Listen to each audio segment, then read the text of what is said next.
we've been playing this campaign for a while, right? Yeah, so? Well, my character's looking for his long-lost brother.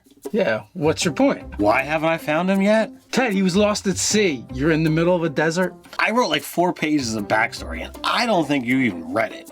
I sent you a 30-page campaign brief stating clearly this was a desert world. I don't think you read it either. Clearly, if you would have read my backstory, you would have known that I didn't read the campaign brief. In this video, we're going to tell you what to do when the Dungeon Master fracks your backstory and what to do when they do that.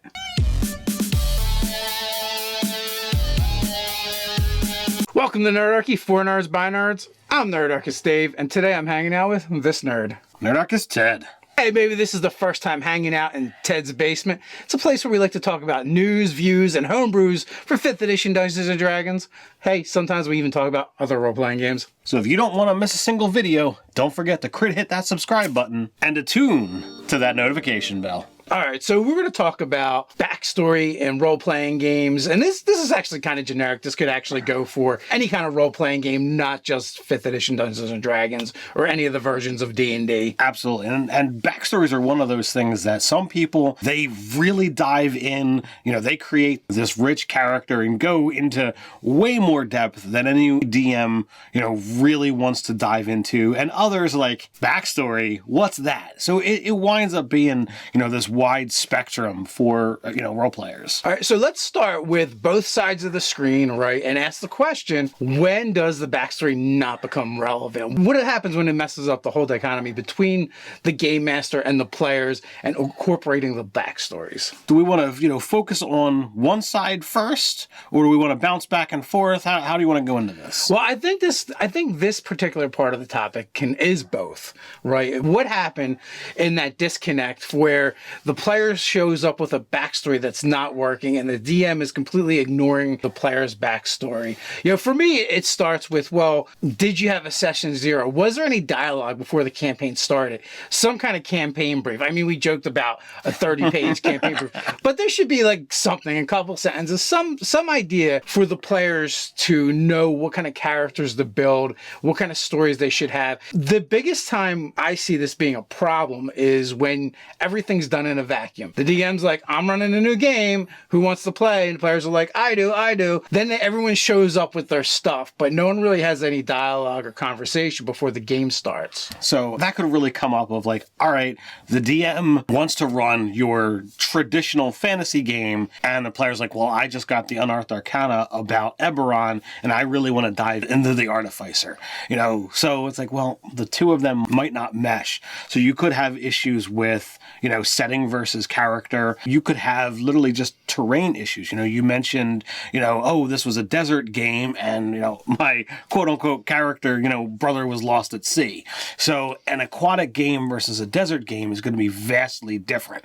If I decide I'm going to play a storm sorcerer that's all about, aquatic and I'm a water genasi and we're never going to see water, the kind of powers that my character has are going to be useless. Yeah. So step one is really just, if you want to have an effective backstory, know what game you're playing in, right? If as the DM, you want to be able to incorporate your players' backstories into the game, know what kind of players are going to be in your game. Right. Have everything where it kind of meets in the middle. And really, if you are a 4-page style backstory kind of player, do a too long didn't read for your DM so they can get the gist in a couple bullet points. Crib notes are incredibly helpful. I really believe if you like writing incredibly long and detailed backstories, write them for yourself, not for the DM, not the players at the table. Write them because you enjoy them and let that be enough. If other people decide that they enjoy them and they want to partake in your backstory later on in the game, it's optional. Give them the choice. And that kind of stuff does have the ability to come out during gameplay. You can piecemeal it out over, sessions or over the entire campaign if you so desire. And you should. You really should. No one wants to be info dumped on, not from the Dungeon Master and not from your fellow players either. You don't want to have someone sitting there monologuing for 20 minutes like they're some kind of supervillain. I can't believe he's monologuing. And he's on our side. Quick, get him. From the player side, there's a number of things that are going to come up specifically of, okay, if the DM is not caring about my backstory as a player, what do I do? Right. This is like, we're already in it. We've gone past all that stuff we just talked about, right? That's no longer in the cards for us. We're playing the game. How do we course correct? How do we fix it and make it better while we're doing it? One of the great things that we've seen over the course of, years of play is you can have essentially downtime. You can have a break in between your adventures, and this is a great place for you to say, hey, with your DM's approval, can my character accomplish this task? It might be something that pertains to a backstory. It could pertain to a goal, but it's like, I want to progress my character's story forward. And since the DM is not incorporating that stuff into a campaign, this is a great place for you to say, look, can I just do this little thing? Maybe have it do dice rolls. It could even be handled via messages and, email, text, and what have you in between sessions. So it's not even taking time away from the table.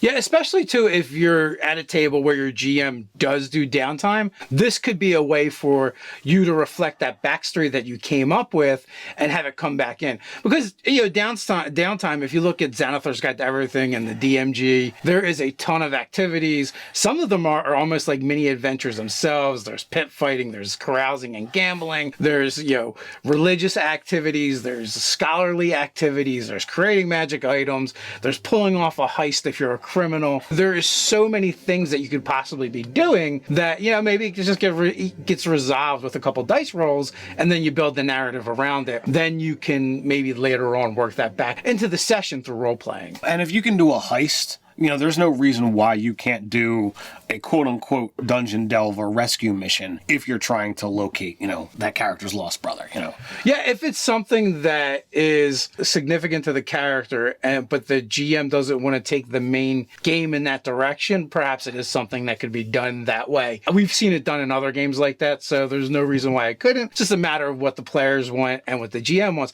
But also, too, as a player, if you request this and your dice rolls suck, but this is how we're resolving it, you're going to have to own whatever the bad stuff is and accept the consequences for handling it this way. Yeah, your long-lost family member could die. You could not retrieve your soul from hell. There's a whole plethora of things that could go wrong. All right, so what else do we have? All right, so now you're into the game. The campaign's been going on for a while. There's no way you're working this stuff in with a backstory. I mean, desert planet, middle of the sea. Maybe it's a time to kind of course correct and edit your backstory. If your DM agrees, this is something you can broach with them. So, changing your backstory. If nothing has come up that would affect the plot or the story in any way, shape, or form, you really can, pull the DM aside and say, hey, look, I think this is kind of an important decision for my character. I want to make this happen. And I goofed up. I didn't read all the information.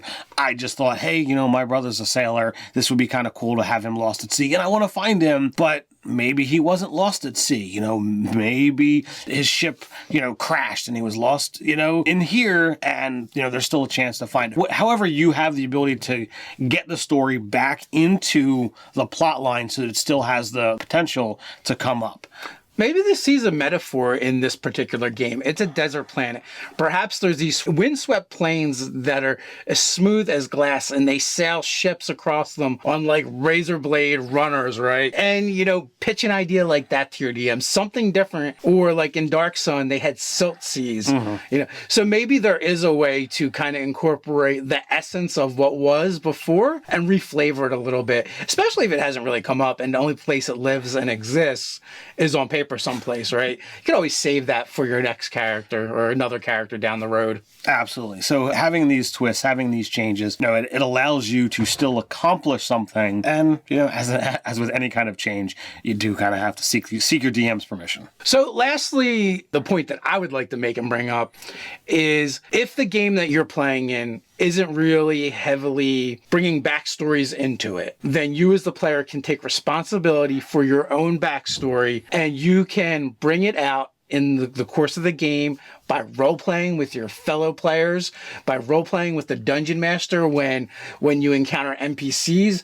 You know, you could bring up stories from your backstory. As long as they're brief and you're not info dumping all at once. But, you know, throughout the course of the campaign, that 4-page backstory, there's no reason why you can't get a bunch of it into the game and kind of, you know, flavor your role-playing through it and really let it guide and shape how your character interacts with the world. Again, with that whole you know, lost brother, you really have the ability to, like, all right, this is going to affect my decision-making processes. I can say when you encounter new player or new NPCs, new characters, you can be like, oh, have you ever been to this place? Have you ever seen, you know, this person? Maybe your long lost brother was a twin, and you can be like, have you seen this face before? And they're like, yeah, it's right there. No, I have a brother. You know, so you have the ability to kind of pull this out. And I think characters who have a standard thing that they do when they get to a new town, you know, whether it's, I always head straight for the tavern, or I always check to see what nobles are here because I want to socialize. You know, if you have the backstory of that, you know, missing family member, you can be like, well, I'm looking for my brother. And that's always what I do. I try to get that information. Even if you're never going to have a chance to get that family member back because of the course the GM is running, you have the ability to have this focus of your character, and people will expect it. And if all of a sudden, you know, you stop doing it for a reason, like, oh, has he given up? You know, is something changed? You can have this thing, and it's going to really give you a role-playing tool that you can fixate on and go to over and over again to really make that character stand out. Yeah, not only that, there's other ways too. Like, say the GM throws out a hook like in the middle of the game and the rest of the players aren't that interested in it, but it's like you run into a woman who's lost her brother or her sister, and you're like, oh no, we have to help this person. I know what it's like to lose your sibling. If there's any way I can help this person not go through what I felt, then I have to do whatever it takes. And, you know, you may be the one that kind of like pushes the party or pleads with the party or convinces them, bribes them, threatens them, cajoles them, whatever it takes, or even goes on a side quest by yourself in order to, you know, help this person because you don't want them to suffer the way you've suffered. That's a really great point. But speaking of suffering, Ted, don't suffer with bad dice rolls from inferior dice. Whether it's your first set of dice or your 1 millionth set of dice, Easy Roller Dice for all your dice rolling needs. These dice will never fail you at the table and will only roll the best. Actually, we can't guarantee that.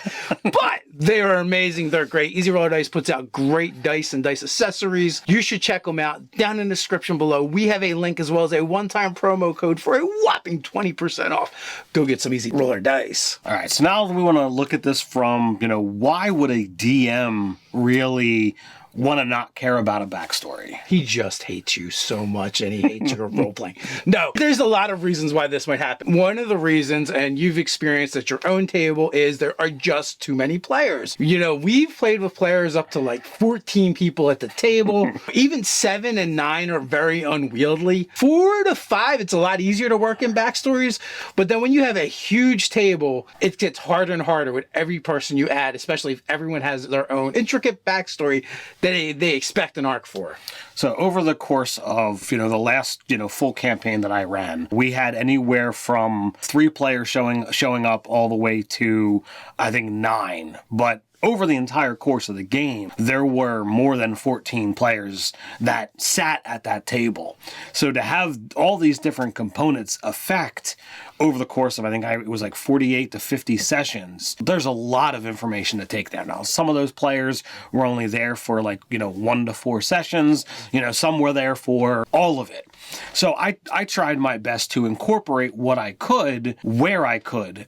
But when you've got a long game, you've got the ability to add fractions of a session here, fractions of a session there, or, you know, every once in a while you could devote an entire session to someone's, you know, arc. Other times, you know, you might just not have players that are presenting a solid enough story. Some players really don't want to dive into, you know, intricate backstories. And, you know, when this happens, there's nothing for the DM to work with.